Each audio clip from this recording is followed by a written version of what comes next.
Audiobook, novela Blasfêmia contra o Espírito Santo. Autor Marco Teles. Capítulo 1. Precisamos ser gratos pela benignidade de Deus. É fundamental ter gratidão pela benignidade de Deus. A parábola do filho pródigo em Lucas 16 nos mostra como podemos ser ingratos à graça divina. Um rapaz que tinha tudo do que pertencia a seu pai decide partir e deixar a família. O pai, amoroso, não impede seu filho, que segue para esbanjar sua herança. O filho retorna, mas envergonhado, sem chão. Na mais completa diversidade, percebe o amor de seu pai como única saída para sua vida miserável. Retorna para casa, é recebido com amor, alegria e tem sua vida restaurada. Este é um livro sobre filhos pródigos, mas crentes. Crentes podem ser filhos pródigos se não perseveram em cumprir a vontade de Deus. Pesquisa realizada pelo Banco Interamericano de Desenvolvimento confirmou que nos locais onde são mais veiculadas as novelas da Globo, desde a década de 70, o número de divórcios aumentou assustadoramente. As novelas que mostram divorciados felizes e famílias destituídas por uma relação hipócrita familiar tradicional são a forma de trabalhar a consciência da sociedade de forma negativa em relação à família e segundo interesses internacionais escusos. Os interesses da cultura e fé do povo brasileiro são preteridos como inferiores, enquanto os padrões de comportamento impostos pela Organização das Nações Unidas marxista é tido como um novo paradigma do século XXI. Você já deve ter ouvido alguém repetir a afirmação indignada de que não é possível que no século XXI alguém ainda pense assim. Parece até que o século XXI tem alguma coisa de especial para o pensamento ou valores sociais. O século XXI não tem nada a ver com isso enquanto tempo histórico. Quem diz isso procura comprometer as pessoas com uma ideologia anticristã através de afirmações vazias de sentidos, mas cheia de apostasia. Essa apostasia vem da ONU em suas ligações marxistas e suas políticas de cunho também marxista. O marxismo serve ao padrão satânico do anticristo. Assim como foi projeto da ONU marxista propagar o divórcio pelo Brasil através das novelas, agora o projeto é propagar a promiscuidade e a homossexualidade como mais um passo de destruição da família cristã. Basta verificar os temas de militância homossexual nas novelas do horário nobre da televisão. Talvez você se espante que a ONU e as novelas tenham esse propósito, mas existem documentos internacionais assinados pelo Brasil, fora a subversão exercida pela União Soviética tempos atrás, que confirmam estes intentos.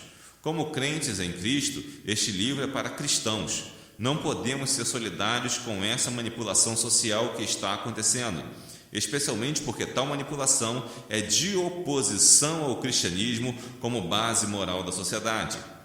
A cooperação que devemos ter é com os valores bíblicos.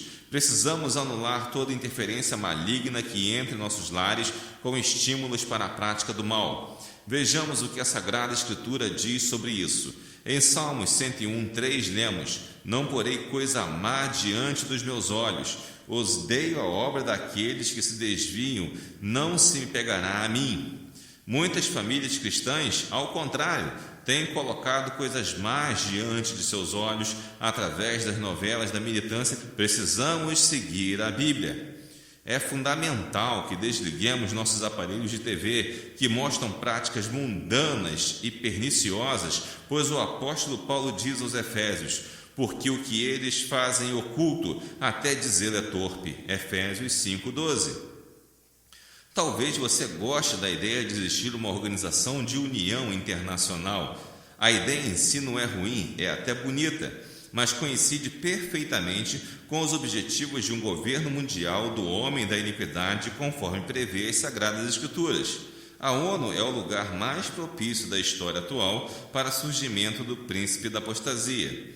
As decisões da ONU colaboram para isso, como a ênfase em planejamento familiar através de aborto, uso de camisinha como prevenção da AIDS, menosprezando a importância da fidelidade conjugal, defesa da agenda gay contra a família, defesa da agenda ecológica contra a vida humana em prol de uma deusa Gaia, defesa da liberação das drogas e coisas afins, além de defesa do feminismo, que busca também destruir as relações parentais como elas estão instituídas em nossa sociedade.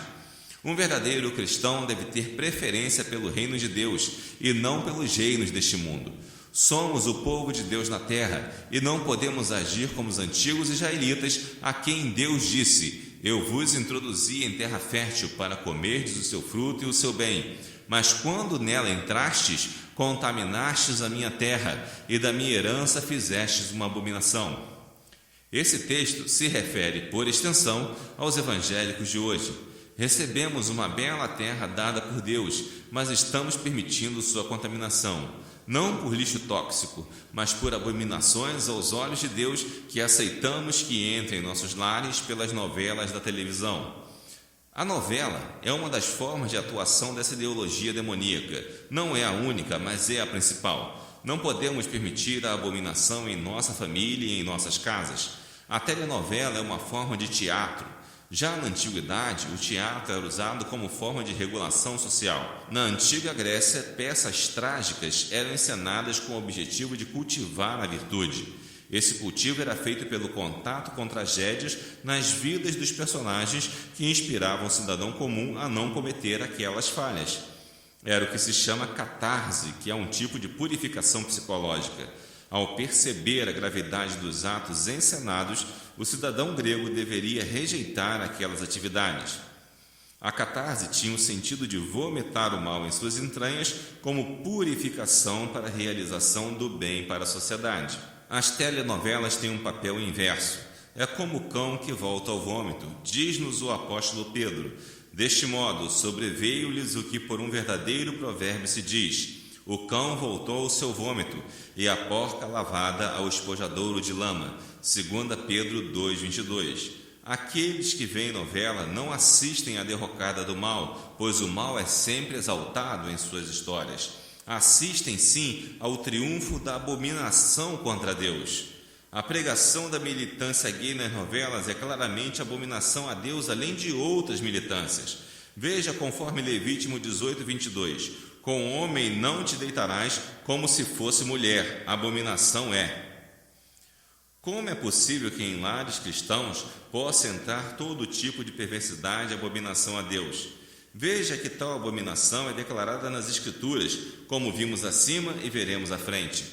Precisamos ter compromisso com Deus e nunca abraçar as causas do diabo, mesmo que pareça um socorro a vítimas indefesas. Mesmo que tal ordem venha da ONU e seja implantada contra a vontade da maioria cristã do povo brasileiro na base da força e da coação. Se tomarmos consciência dessa realidade e agirmos contrariando a vontade dos anticristos, seremos sábios e instruídos. Já nos diz o sábio Salomão: o temor do Senhor é o princípio do conhecimento. Os loucos desprezam a sabedoria e a instrução. O mundo nos considera loucos por amor de Cristo. Portanto, não me dirijo a mundanos, mas a servos de Deus. Mais uma vez, a Bíblia nos alerta: não fales ao ouvido do tolo, porque desprezará a sabedoria de suas palavras. Provérbios 23:9. Estou falando a crentes: abandonem o vício de assistir novelas mundanas e antifamília. É muito mais benéfico realizar seu culto doméstico no horário da novela, ler sua Bíblia ou mesmo colocar o estudo em dia. Quantas pessoas deixam de completar seus estudos porque dizem: não tenho tempo? Olhe ao seu redor e veja quantos poderiam fazer um curso à distância ou supletivo no horário da novela e melhorar a qualidade de vida de sua família, ao invés de destruí-la com conteúdo pernicioso. Talvez você conheça alguém assim. Quando abandonamos a má influência das novelas, nossos casamentos duram mais, nossos filhos são mais obedientes e saudáveis, nossos afetos são mais sinceros e temos menor propensão ao pecado em suas diferentes formas. Precisamos ser reconhecidos por Deus como servos verdadeiros. Para tanto, temos que dizer como salmista: a nossa alma está extremamente farta da zombaria daqueles que estão à sua vontade e do desprezo dos soberbos. Salmos 123:4. O homem bem-aventurado é querido por Deus e reconhecido como verdadeiro servo quando demonstra que está farto da zombaria mundana e busca o caminho das coisas do Pai. Não tema perder as vantagens do mundo por amor à vontade de Deus, pois ninguém há que tenha deixado sua casa, ou pais, ou irmãos, ou mulher, ou filhos, pelo reino de Deus, que não haja de receber muito mais nesse mundo, e na idade vindoura a vida eterna. Lucas 18, 29 e 30. Para encontrar o verdadeiro reconhecimento de Jesus Cristo como benditos do Pai, é fundamental que tenhamos a mesma disposição do apóstolo Paulo, que afirma com coragem: e, na verdade, tenho também por perda todas as coisas, pela excelência do conhecimento de Jesus Cristo, meu Senhor, pelo qual sofri a perda de todas essas coisas e as considero como escória, para que possa ganhar a Cristo. Filipenses 3:8. Qualquer ganho vindo do mundo é ilusório. Tudo que o mundo oferece contra a vontade de Deus é escória, é o resto inútil das coisas. Consumir escória leva à enfermidade espiritual.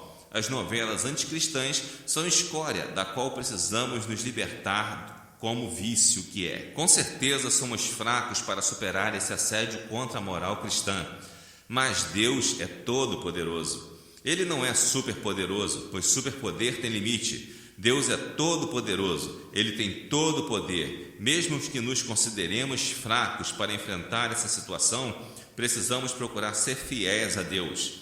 O Salmo 119, 141 clama: pequeno sou e desprezado, porém não me esqueço dos teus mandamentos. Não podemos esquecer dos mandamentos de Deus. É nossa missão como cristãos cumprir os mandamentos de Deus, ainda que o mundo se levante contra nós. Precisamos ter a confiança do profeta Abacuque, que diz no capítulo 3 de sua profecia: porque ainda que a figueira não floresça, nem haja fruto na vide, ainda que decepcione o fruto da oliveira, e os campos não produzam mantimento, ainda que não haja ovelhas da malhada sejam arrebatadas, e nos currais não haja gado, todavia eu me alegrarei no Senhor, exultarei no Deus da minha salvação. O Senhor Deus é a minha força, e fará os meus pés como os das servas, fará andar sobre as minhas alturas. Abacuque 3, 17 e 19. Sim, Deus nos fará andar nas alturas de uma vida digna pelo seu poder. Não precisamos temer o mal, podemos estar seguros. Devemos demonstrar que não compactuamos com o mal, abandonando o vício de assistir novelas que denigrem a família cristã. É responsabilidade do salvo combater os vícios contra a família, e as novelas são vícios contra a família terríveis. No próximo capítulo deste audiolivro, estudaremos mais detalhes dessa ameaça ideológica à família, mas precisamos estar firmes e constantes. Podemos confiar que Deus fará a sua vontade em nossas vidas. Se queremos ser bem-aventurados, precisamos ser verdadeiros crentes. Não importa como o mundo venha nos ofender, maior é o que está conosco do que o mundano. Jesus nos conforta com suas palavras de sabedoria para seguirmos em frente, dizendo: bem-aventurados sereis quando os homens vos odiarem, quando vos separarem e vos injuriarem e rejeitarem o vosso nome como mal por causa do Filho do Homem. Lucas 6, 22. Não aceite mais viver um cristianismo neutro e insosso. Jesus nos chamou para fazer diferença. Esta é a hora de fazer diferença, abandonando o vício da novela. Afinal, se não pudéssemos abandonar um vício em nome de Jesus, que tipo de crente seríamos? Nós podemos abandonar o vício das novelas por Cristo. Nós somos verdadeiros servos de Deus em espírito e em verdade, e não dependemos de fantasias mundanas. Capítulo 2. O pano de fundo da apostasia.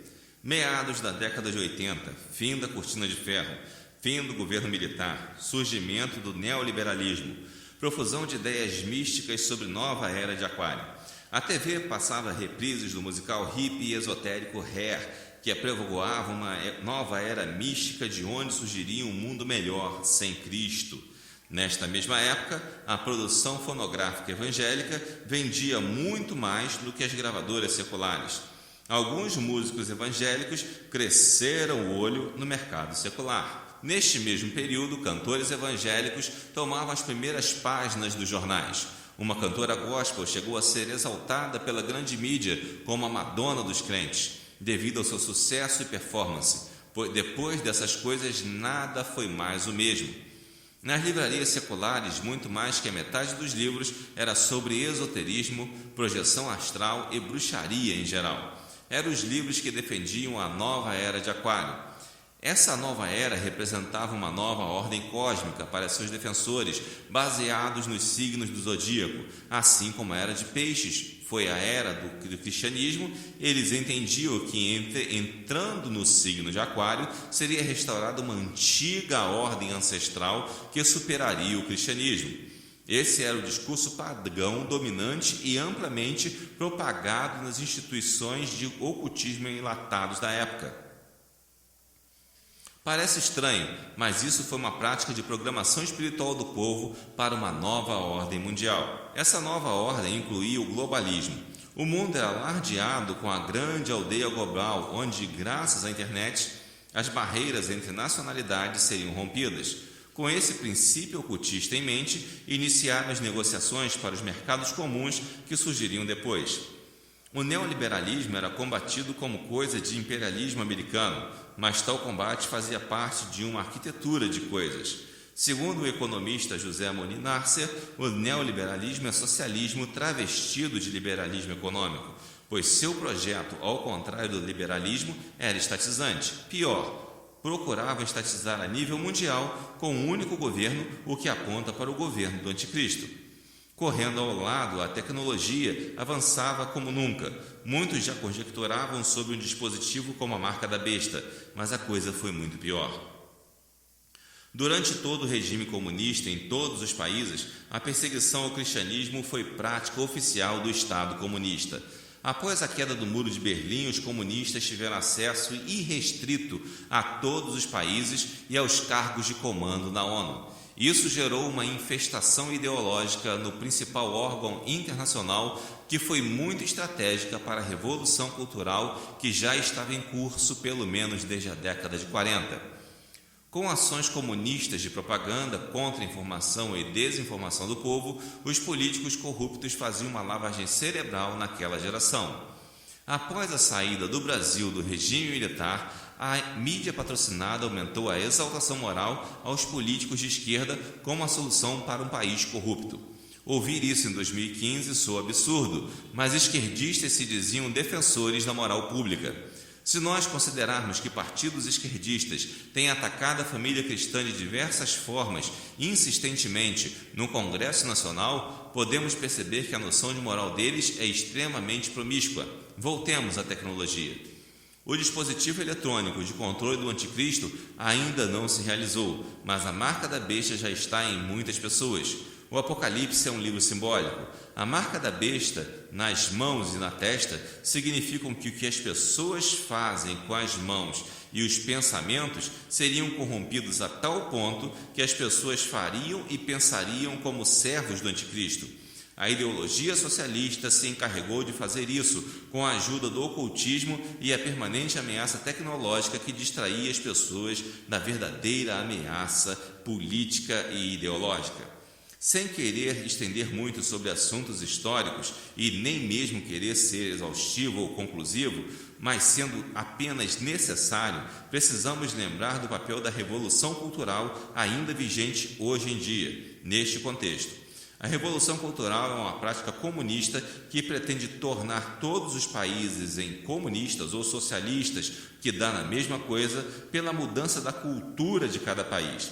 Isso é realizado pelo processo de destruição gradativa da cultura e imposição de uma cultura falsa e planejada por uma ideologia partidária. Podemos ver alguns resultados disso hoje em dia pela destruição dos valores familiares a partir da corrupção da juventude, pelo lema sexo, drogas e rock and roll. A sequência dessa corrupção da juventude passa pelas universidades, que não se preocupam mais em formar profissionais, mas sim formar militantes da revolução cultural, ou seja, a influência marxista nas universidades é praticamente comparada a uma fé religiosa, só que totalmente sem Deus. Atualmente, o marxismo é a doutrina-chefe das universidades e acusar o cristianismo como discurso de ódio virou moda entre os jovens meio educados, ou melhor, mal educados, sobre essa lavagem cerebral. Como cristãos, temos que nos preocupar com os jovens desde a sua meninice, desde crianças. Não podemos deixar para nos preocupar com a juventude de nossos filhos só quando chegarem à adolescência, pois a juventude não é um período isolado da vida, mas faz parte do indivíduo em sua integridade e reúne-se ao final da vida com todas as idades em um indivíduo à estatura de Cristo, como nos afirma Paulo, até que todos cheguemos à unidade da fé e ao conhecimento do Filho de Deus, a homem perfeito, à medida da estatura completa de Cristo. Efésios 4:13. As novelas se encaixam nesse processo descrito acima. Diria mais, Jesus condena a ideologia das novelas antes que elas existissem. O Senhor Jesus nos diz: não deis aos cães as coisas santas, nem deiteis aos porcos as vossas pérolas. Não aconteça que as pisem com os pés e voltando-se vos despedacem. Mateus 7:6. Costumamos entender esse texto em seu contexto geral, mas se compararmos com Apocalipse 22:15, precisamos considerar quem são os cães e os porcos. Veja o texto: mas ficarão de fora os cães e os feiticeiros, e os que se prostituem, e os homicidas, e os idólatras, e qualquer que ame e comete a mentira. A pergunta que fica é: por que os cães não entrarão no reino dos céus? Obviamente o texto não se refere a animais, mas a pessoas. Quem serão, pois, essas pessoas? Que influência elas têm em nossa sociedade? E os porcos, o que tem a ver com isso? Geralmente pensamos que levar na palavra alguém que rejeita é a aplicação desta parábola, mas não é. Sabendo que os cães eram filósofos cínicos que tinham esse nome por se aproximarem do estilo de vida dos cães, e os porcos, os filósofos céticos da filosofia helenística no tempo de Jesus, que perambulavam pelo Império Romano, podemos entender melhor o ensino de Jesus e aplicá-lo ao nosso dia a dia, especialmente a questão das novelas. Tanto os cínicos quanto os céticos foram escolas radicais que saíram do ensino do filósofo Sócrates, praticamente uma corrupção da filosofia socrática. Outra coisa em comum entre cínicos e céticos é que procuravam viver uma vida conforme a natureza, de forma libertina, como se fossem quase que animais. Os cínicos receberam esse nome porque viviam como cães e tinham um comportamento que conhecemos hoje como cretino, uma pessoa que atua de forma cretina para com as outras pessoas. O cínico dizia prezar tanto a liberdade individual que desprezava a dignidade do seu próximo. Era a prática comum dos cínicos fazer todo tipo de obscenidade em praça pública, urinar em cima de seus desafetos, passar os próprios excrementos nas pessoas. Eram pessoas desprezíveis e isto nos basta sobre eles. Quando Jesus nos diz para não entregarmos coisas santas aos cães ou aos cínicos, significa que não devemos expor as coisas santas à profanação. Os cínicos de hoje são menos radicais, mas existem. Em faculdades de arte no Rio de Janeiro, já ocorreu de pretensos artistas derramarem excremento sobre a bandeira do Brasil. Imagine o que fazem com a Bíblia, e fazem mesmo coisas terríveis com a Bíblia, como, por exemplo, furar o próprio pé cravando-o nas Escrituras em cima de uma cadeira. O cinismo é componente da ideologia marxista que domina nossas faculdades e mídias de entretenimento, todas formadas sob a égide do conhecimento marxista baseado em Michel Foucault, que exalta o cinismo, que exalta esse tipo de atuação, que exalta exatamente jogar as coisas sagradas aos cães. Quanto aos céticos e ao porco, a associação é simples. Jesus diz para não jogarmos pérolas aos porcos. Porco em grego, nesse texto, pode ser pronunciado como Quiro. A ligação com os céticos está em Pirro, fundador do movimento cético. Observe a semelhança fonética entre Quiro e Pirro. Conta-se que, em seu ceticismo, Pirro viajava num barco durante uma forte tempestade. Todos estavam temerosos, mas Pirro não se preocupava. Perguntaram por que ele se portava de forma estranha, ao que Pirro respondeu apontando para um porco, Quiro, em grego, que comia sua ração tranquilo, dizendo que a verdadeira sabedoria estava em aceitar a ignorância assim como um porco. Ou seja, eles negavam a verdade. O que o ceticismo implica sobre essa história? Ora, Assim como porcos ignoram o valor das pérolas e as pisoteiam, os céticos também pisoteiam a verdade, pois para eles a verdade não existe. Logo, não devemos deixar que eles manipulem a verdade pela sua defesa da ignorância, da falta de conhecimento e da mentira. Eles não querem aprender sobre a vontade de Deus e desprezam a vontade de Deus. Olhando para as novelas, podemos recordar um período durante a chamada Guerra Santa entre emissoras de TV em que foi lançada uma minissérie para desacreditar evangélicos. Em uma das cenas da novela, um pastor falso adultera no gabinete pastoral e coloca a parte de baixo das roupas íntimas de uma falsa fiel em cima da própria Bíblia, como profanação. Observe a semelhança com o procedimento dos cínicos ou cães. Essa mesma minissérie zombava do Evangelho, ridicularizando a doutrina cristã, especialmente de ramo pentecostal. Depois disso, as coisas não mudaram. As novelas continuam piorando cada vez mais em maldade, em atitudes cínicas e céticas contra o cristianismo. Jesus condenou o cinismo e o ceticismo, até mesmo das novelas, inclui-se aí. Devemos nos prevenir contra esse cinismo e ceticismo, não permitindo que alcancem nossas vidas. A família é uma instituição sagrada, pois foi instituída por Deus. Sendo assim, não podemos entregar nossa família ao discurso dos cínicos e céticos. Assistir novelas, biblicamente, é como literalmente jogar pérolas aos porcos e deixar que os cães façam a pior das coisas com nossas coisas sagradas. Capítulo 3. Atitudes perante a afronta ao cristianismo. Você pode me perguntar o que fazer para vencer a pregação de Satanás pela televisão. Não assista novela, simplesmente isso. Novela vicia como álcool ou qualquer droga pesada.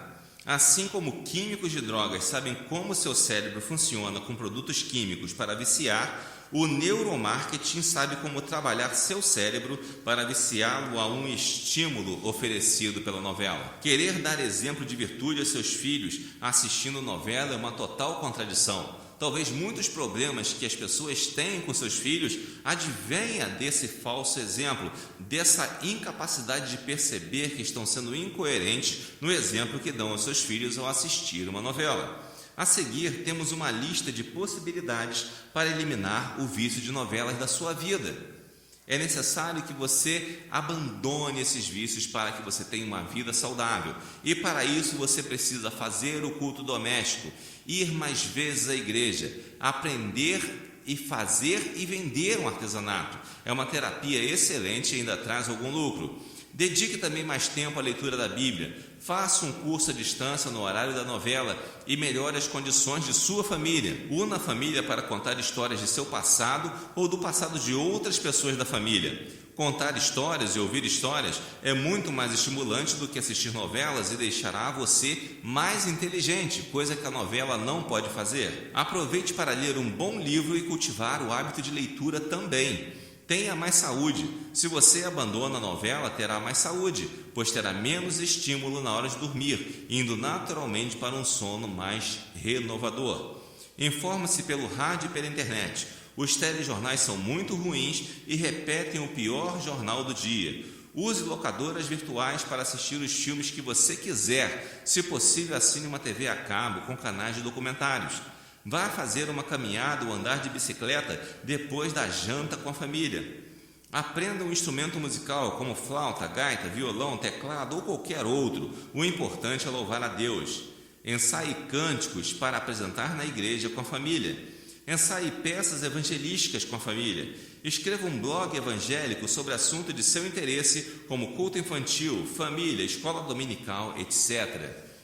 Se você ainda continua se entendendo como um viciado e você detecta que tem esse vício em novelas, mude de emissora. Novelas mexicanas do SBT costumam ser menos ruins que as outras novelas. Desintoxique aos poucos o seu cérebro desse vício pernicioso que é o vício das novelas. Essas são apenas algumas ideias, nem todas podem servir para você, mas aí está a hora de usar sua criatividade. Se você procurar atividades construtivas, dificilmente ficará perdendo seu tempo no entretenimento nocivo das novelas. Que Deus nos abençoe e que as novelas não entrem mais em nossos lares como mensageiras de Satanás, mas que a palavra de Deus seja pregada por todo o mundo, a tempo e fora de tempo, para que muitos se convertam e aceitem nosso Senhor Jesus Cristo como seu único e suficiente Salvador. Amém.